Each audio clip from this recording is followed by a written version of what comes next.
In January 1990, a jury in Los Angeles returned its verdict in the longest and most expensive criminal trial in American history. 6 years, $16 million in prosecution costs, 450 children interviewed, 7 teachers indicted, more than 300 counts of child molestation filed. And at the end of all of it, after the testimony and the evidence, and the years of headlines, and the national conversation about satanic ritual abuse, and hidden underground tunnels and photographs that were never found, the verdict was not guilty. Not guilty on 52 counts against Peggy McMartin Bucky.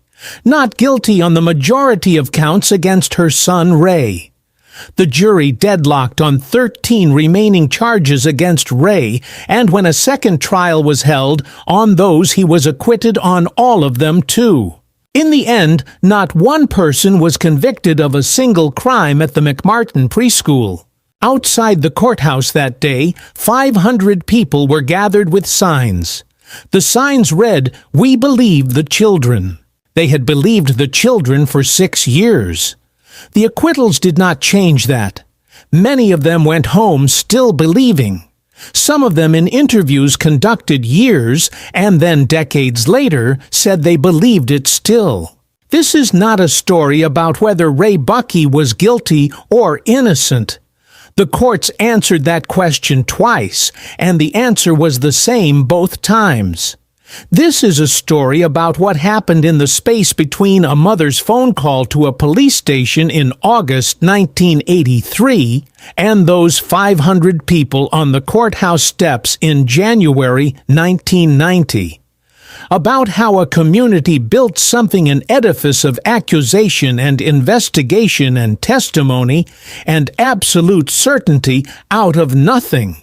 And about what it cost the people who were standing where that building came down. To understand what happened in Manhattan Beach in 1983, you have to understand something about the America that surrounded it. Manhattan Beach was not a place that looked like it was capable of this kind of panic. It was a prosperous, sun-washed community on the Los Angeles coast. The kind of neighborhood where the houses were well maintained, and the schools were well funded, and the parents were educated professionals who read parenting books and worried about their children in the careful, attentive way of people with the time and resources to worry carefully. The McMartin Preschool, founded in the early 1960s by a woman named Virginia McMartin, was one of the most respected child care institutions in the area. Families sent their children there. Then they sent their children's children. It was the kind of place that accumulates trust across generations. But 1983 was a particular moment in American culture. The country was in the middle of a sustained and anxious conversation about child abuse, not because child abuse had suddenly become more common, but because the conversation about it had finally broken into the open after decades of silence. Books were being published. Television programs were airing. A new framework was emerging in therapeutic psychology around the idea that traumatic memories could be repressed, buried so deeply that the person who experienced the trauma had no conscious recollection of it, and that specialized therapy could bring those memories to the surface. The concept of recovered memory was not yet fully contested. The techniques that would later be exposed as capable of producing false memories in highly suggestible subjects, including young children, were being practiced by therapists across the country as though they were established and reliable. The field was new. The confidence was enormous. If you were a parent in Manhattan Beach in the fall of 1983, this was the water you were swimming in. You were living in a community that prided itself on attentiveness to its children. You were reading about child abuse in magazines and seeing it discussed on the evening news. You believed because the culture around you was telling you to believe that children did not make up stories about abuse, that their testimony was uniquely credible, that the role of a good parent and a good community was to believe the children above all else. And then the letter arrived. In August 1983, a woman named Judy Johnson went to the Manhattan Beach Police Department. Her 2.5-year-old son, she said, had been abused by Ray Buckey, a teacher at the McMartin Preschool. Ray was the only male teacher at the school. The grandson of its founder, a young man in his mid-20s who had worked there for several years. Ray was arrested. He was released for lack of evidence. The police chief of Manhattan Beach then made a decision that set everything else in motion. He sent a form letter to approximately 200 families whose children attended or had attended McMartin. The letter informed them that an investigation was underway. It asked them to question their children about possible molestation. It listed specific acts the parents might ask about touching, photographing. It told them to contact the police or a private clinic called Children's Institute International if they found anything concerning. The letter also asked parents not to discuss it with anyone outside their immediate family. Within days, everyone in Manhattan Beach knew. Think about what it means to receive a letter like that. You are a parent. The letter is from the police department on official letterhead. It tells you that the school where your child has spent their days, the school you chose carefully, the school you trusted is being investigated for child molestation. And it asks you to go home and question your child. What do? You go home. You sit down with your child. You ask in the careful, loving way of a frightened parent whether anything happened at school that made them feel uncomfortable, whether anyone touched them in a way that didn't feel right, whether there were any secrets. Children are exquisitely sensitive to the emotional state of the adults around them. They know when a question carries weight, when the answer matters in ways they cannot fully understand when something is being asked that requires a particular kind of response. A 2-year-old, a 3-year-old, a 4-year-old. These are children who are still learning what the world expects of them, who are practiced at reading the faces of the adults who love them and finding the response that brings relief to those faces. Some children said yes, some said no, some said yes when asked again. The parents who heard yes called the police. The police referred them to Children's Institute International. Children's Institute International was a private therapeutic clinic in Los Angeles. It was hired by the prosecution to conduct interviews with the children whose parents had reported concerns. The lead interviewer was a woman named Kee McFarlane. McFarlane was not a licensed psychologist. She was a social worker with experience in child advocacy. She used anatomically detailed dolls. She used puppets. She used games and role play and the language of secrets, asking children to be helpers and to show the adults what had happened by playing with the dolls. She told children that other children had already told her things. She praised children who described abuse and redirected children who denied it. The techniques she used were not invented for McMartin.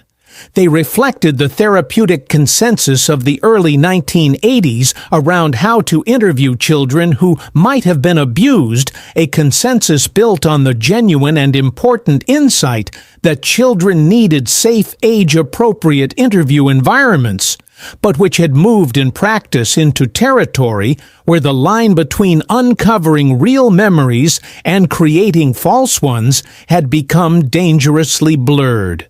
Over the course of several months, McFarlane and her colleagues at CII interviewed approximately 400 children. Their conclusion, roughly 360 of those children had been sexually abused. 360 children at one preschool by a staff of fewer than 10 people. As the interviews continued, the stories the children told expanded. Not just touching rituals, not just the classroom tunnels beneath the school, not just the teachers strangers brought in from outside. Children described being taken to cemeteries, to car washes, to churches where animals were killed and their blood was consumed. They described teachers flying through the air. They described a game called Naked Movie Star. They described things that, if taken literally, described not a preschool, but a satanic cult operating in the middle of a residential neighborhood in one of the most densely populated areas of the United States, without attracting any notice from anyone. The parents listened to these accounts and believed them. The investigators documented them and believed them. The district attorney received them and believed them. No one found any physical evidence. Not a photograph, not a piece of clothing, not a tunnel entrance, not a bone from a sacrificed animal, not a single piece of the physical world that would have had to exist if what the children were describing had actually happened. The absence of physical evidence was explained away. The children had been so thoroughly traumatized, it was said that they could not be expected to produce reliable descriptions of time and place. The sophistication of the abusers was such that they had managed to leave no trace. The tunnels must be there. The investigators simply had not looked in the right places. In 1985, approximately 50 parents arrived at the McMartin preschool with shovels and a backhoe. The school had been ordered to close. The building was vacant. The parents had come to find the tunnels. They dug. They found the remains of a tortoise. They found some broken toys. They found the things that end up beneath the foundations of buildings, debris artifacts of ordinary life accumulating over decades. They found no tunnels. They announced that the tortoise remains were evidence of animal sacrifice. The excavation was photographed and filmed. The images ran in newspapers and on television. If you saw those images without context, 50 adults digging urgently in the ground near a shuttered preschool, you might have thought you were watching people search for something they had every reason to believe was there. And in a sense, you would have been right. They had every reason to believe by that point. The believing had been going on for 2 years. It had been validated by the police, by therapists, by the district attorney, by the national media that had descended on Manhattan Beach to cover what had become the most high-profile child abuse case in American history. The believing had built something. An architecture of certainty so solid that a hole in the ground full of broken toys could be made to fit inside it. The tunnels were not there. A team of archaeologists hired after the school was finally demolished in 1990 confirmed this definitively. They found no evidence of any underground structure beyond the building's ordinary foundation. But the excavation had happened in 1985. The trial did not begin until 1987. By the time the archaeologists rendered their conclusion, the case had already cost the Bucky family years of their lives, and the community of Manhattan Beach years of its sense of itself. The trial of Peggy McMartin Bucky and her son Ray began in April 1987. Ray had been in jail since 1984. Held on bail, he could not meet awaiting a trial that kept being delayed. He was 28 when he was arrested. He was 31 when the trial finally began. He had spent 3 years in custody before a single day of evidence was presented to a jury. 3 years in a cell.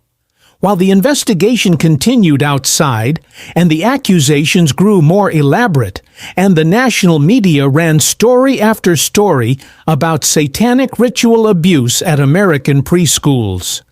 while his grandmother in her 80s sat under a cloud of accusation she had done nothing to earn, while his mother, who had worked alongside him at the school for years, waited for a proceeding that would not begin for 3 more years from the day they were first charged.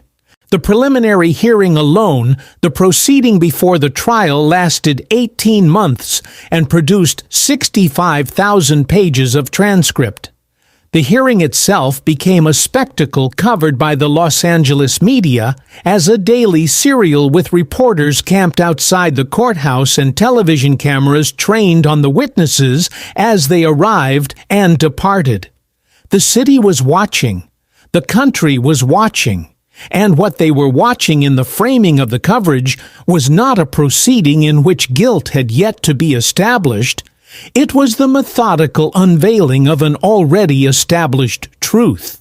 Peggy McMartin Buckey, 60 years old, had dedicated her professional life to the education of young children. She had worked at the school her mother founded for decades. She had, by any account from families who were not caught up in the accusations, been exactly the kind of teacher you wanted for your child patient. Caring, experienced, the sort of person who remembered children's names years after they had moved on from her classroom. The prosecution presented its case over the course of more than a year. The interview tapes from Children's Institute International were played for the jury.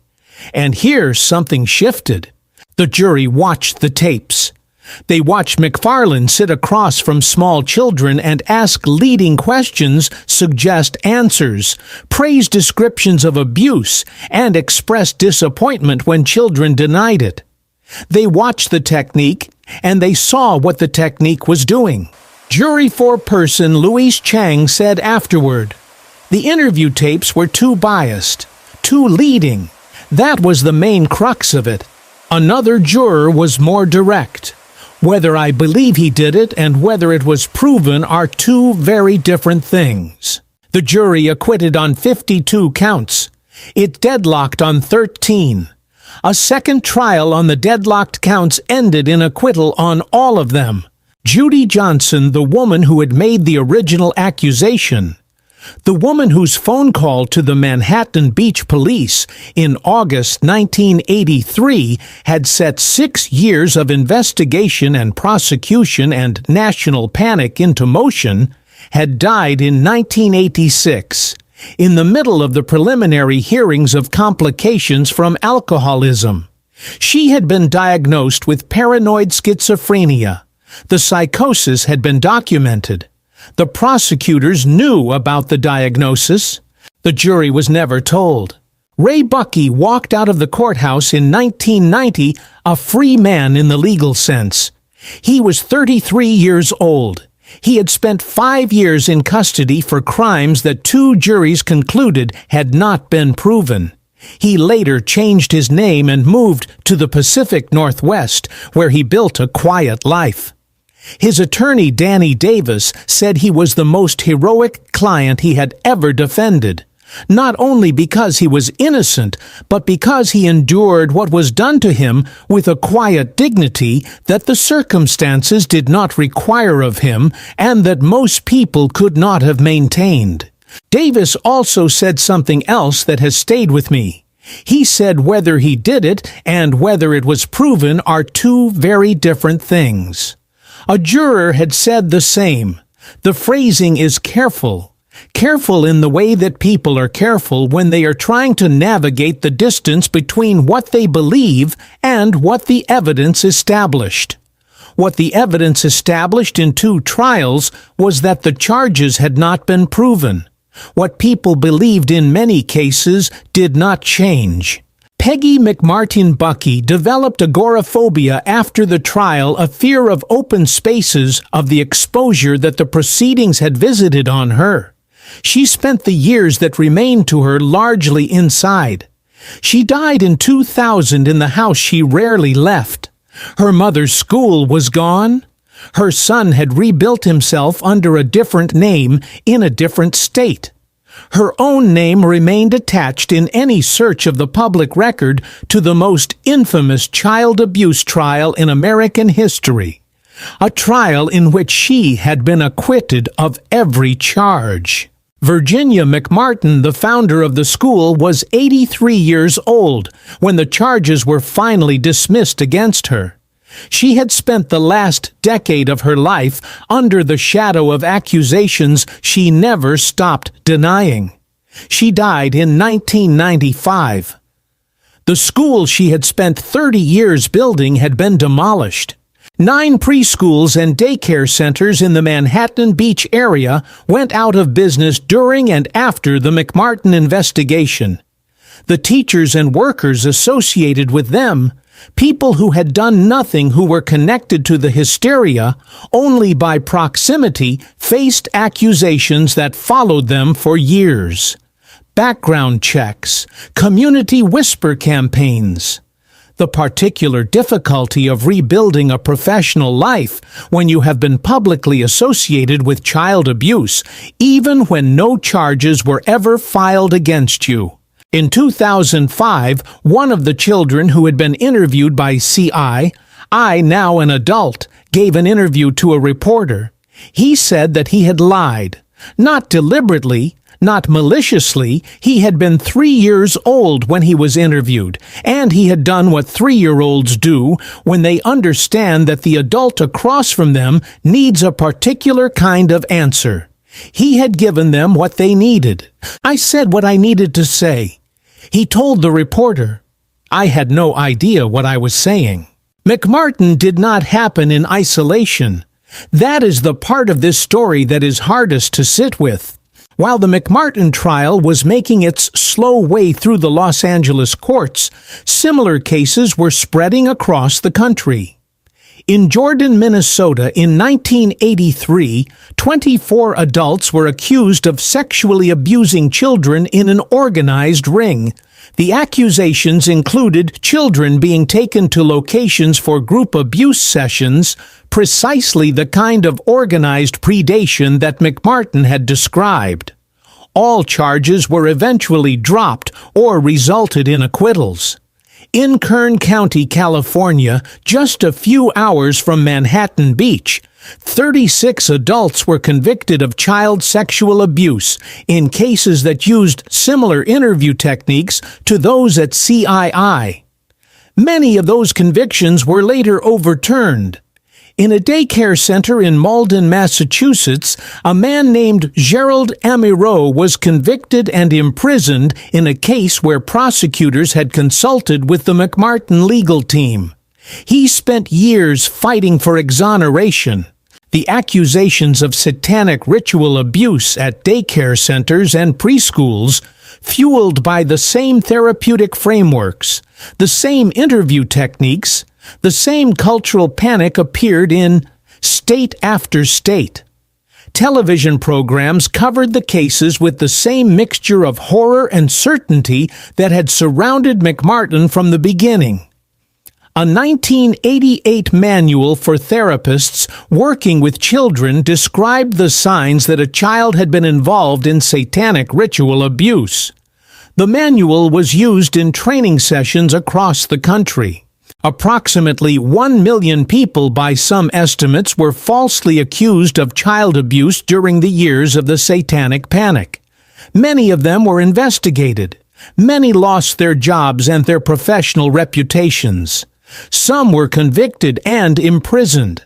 Andrew Jr. Chandler, a daycare bus driver in Madison County, North Carolina, was sentenced to consecutive life sentences in 1987 and remained incarcerated for decades, his case among the hardest to revisit, because the system that had created it was deeply reluctant to fully acknowledge what it had done. The techniques developed and deployed at McMartin, the anatomically detailed dolls, the suggestive questioning, the therapeutic framework that treated a child's denial of abuse as itself a symptom of abuse, these techniques were exported and used across the country before anyone in a position of authority slowed down enough to ask whether they were producing truth or producing testimony. What they were producing in case after case was testimony. That is not the same thing. I want to say something about the 500 people outside the courthouse with their signs.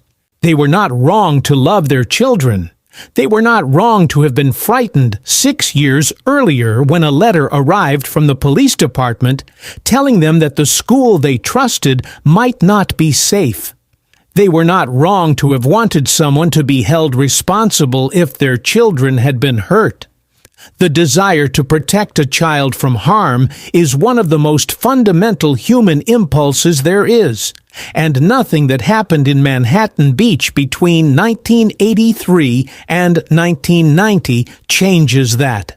What happened, what the McMartin case is actually about, when you get beneath the headlines and the legal arguments and the archaeological reports, is what becomes possible when that impulse is met by a system that does not know how to contain it.